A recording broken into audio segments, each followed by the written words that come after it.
Di sini kita akan membahas materi tentang perencanaan produksi massal.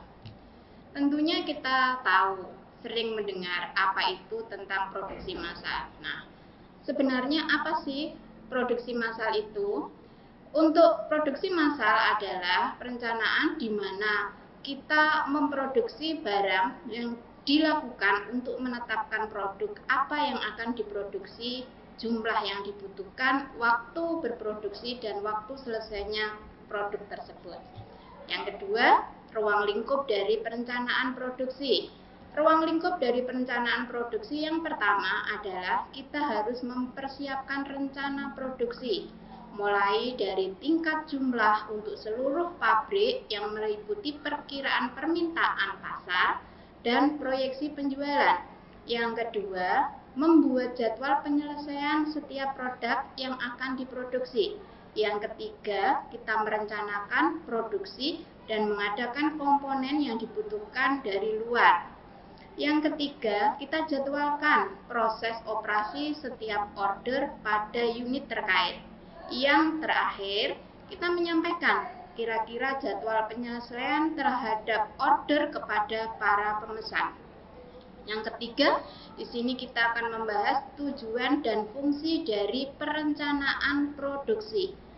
Secara garis besar, tujuan dari perencanaan produksi adalah yang pertama, meminimalkan biaya dan memaksimalkan keuntungan. Yang kedua, memaksimalkan kepuasan pelanggan terhadap produk karena kita sudah merencanakan produk kita sesuai keinginan konsumen. Yang ketiga, meminimalkan adanya perubahan nilai produk. Yang keempat, meminimalkan perubahan tenaga kerja. Dan yang terakhir, memaksimalkan perlengkapan dan inventaris pabrik. Untuk fungsinya, kenapa kita melakukan perencanaan produksi? Fungsi yang pertama, menjamin rencana produksi barang maupun penjualan barang. Yang kedua, kita bisa mengukur berapa kapasitas produksi yang konsisten terhadap rencana produksi yang dilakukan. Yang ketiga, alat untuk memonitor hasil produksi. Yang terakhir, kita membahas unsur perencanaan produksi.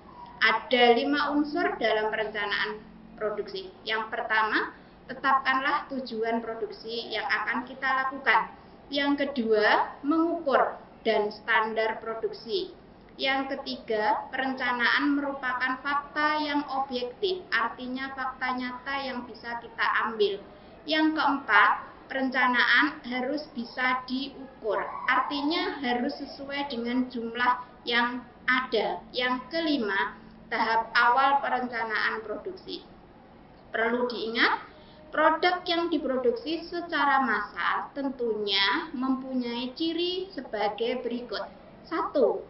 Produk yang dihasilkan jumlahnya besar. Yang kedua, biaya per unit rendah. Yang ketiga, kita bertujuan menguasai pasar.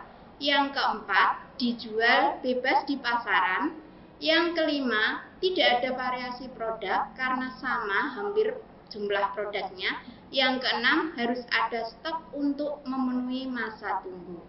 Nah, sekarang sebagai latihan, kalian berikan contoh macam produk yang diproduksi secara massal. Terima kasih.